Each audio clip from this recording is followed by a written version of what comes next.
Hi, everybody. I'm back to read Fortunately the Milk. I hope that you've been enjoying it. But before we can do that, I'm going to read you another poem.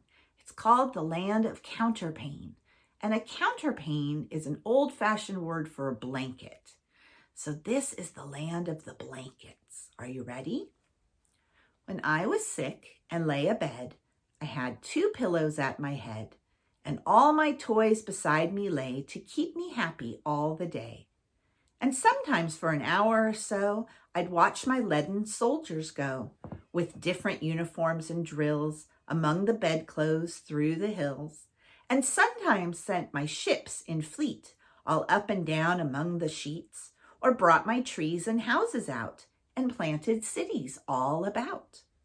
I was the giant, great and still, that sits upon the pillow hill, and sees before him dale and plain, the pleasant land of Counterpane. And here are the pictures. And I can remember being a little girl and hearing that poem and thinking that it was like what I did when I got sick and had to stay in bed. I would have my toys all around me. It was really fun, and it helped me get better sooner by staying in bed. All right, let's read our story. Are you ready? Fortunately, the Milk. Uh-oh, I lost my place. I better find it. Do you remember what happened yesterday? They got the emerald back into the Eye of Splod. He got the milk back, and then they landed in the land of the Wumpires. And when the sun came up, the Wumpires all disappeared. So they were totally safe.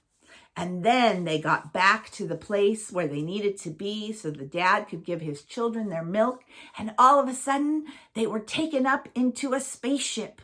So let's find out what happens. Aha, said several globby people all at the same time. You thought you had escaped us, and you were wrong. Now you must sign the planet over to us so we can remodel it. We will take out all the trees for a start and put in plastic flamingos. Why? I like plastic flamingos. We think they are the highest and finest art form that Earth has achieved, and they are tidier than trees. And here's all the aliens.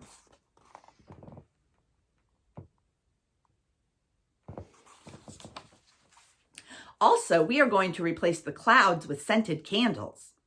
We like scented candles too, explained a huge green globally person who looked like he was mostly made of snot. We also like decorative plates, said another. We will put up a decorative plate of where the moon is now. A really big decorative plate showing landmarks of the world. And then we will replace all of the landmarks of the world with decorative plates with pictures of landmarks on them too. So the Eiffel Tower will become a plate with a picture of the Eiffel Tower on it. And Australia will be replaced by a really serious big plate with Australia on it. Also, we will replace all of your mountains with throw cushions, said the smallest, globbiest thing of all, with a triumph in his gluttonous voice. Here's what it would look like if they could change it. See the flamingo right here by my finger? And the pillows, and the decorative plates. They're kind of silly. We have learned a lot from our previous meetings, said some globs that were sticking to a wall. If you look over there, you will see the door to the space-time continuum you used to escape through last time is now securely locked. It was definitely locked. It had a huge padlock on it and a sign saying, "Keep out," on it, in unfriendly red letters. There were also chains around it, a tape that said, "Do not cross," and a handwritten notice that said, "For your convenience, please use another door. Escape was impossible." There's the inside of the spaceship.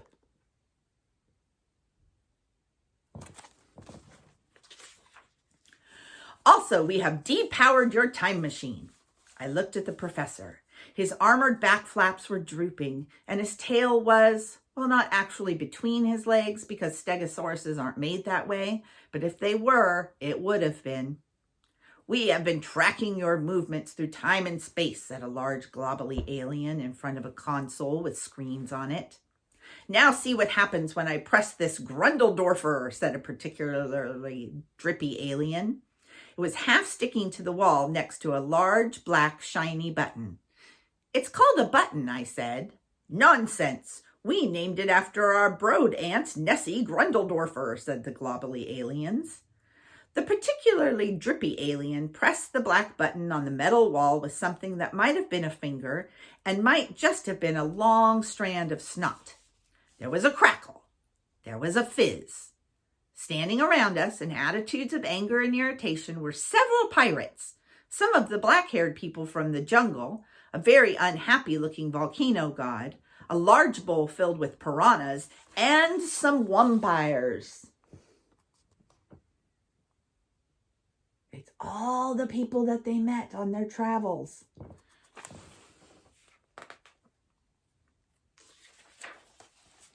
Here they are.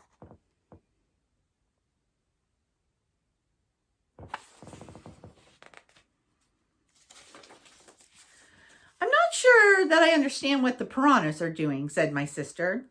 They were from a narrow escape earlier that I forgot to mention, said our father. Fortunately, the milk floated at a crucial moment, and it all ended for the best. I thought it might, I said. Uh-oh, I said. Prepared to be keyhauled, you scurvy dogs, shouted the pirates. Let us now sacrifice them both to the great Splod, shouted the men with shiny black hair. They stole my eye twice, rumbled mighty Splod. Thee vaunts those villains and warmits violently wound up, proclaimed a tall lady vampire with long fingernails. The piranhas said nothing, but they thrashed in their bowl ominously.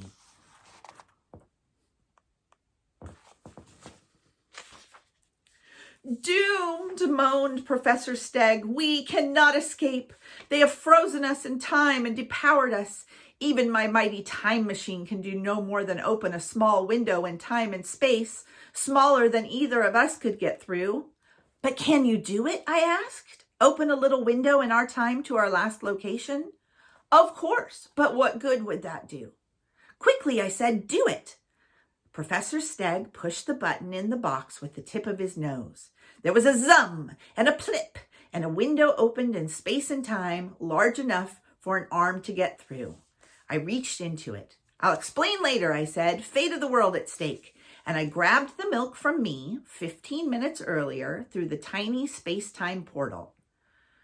You must like milk a lot, said the globby aliens, but that craving for lactic liquid will not make us take pity on you or let you go or spare your badly designed planet. It should, I said. What am I holding in my left hand? The milk, they said. And what am I holding in my right hand? They paused. Then one alien, so green and small and so globbly and crusted that he might have been an enormous snot bubble blown by an elephant with a terrible head cold, said, The same milk from 15 minutes earlier? There he's got both milks.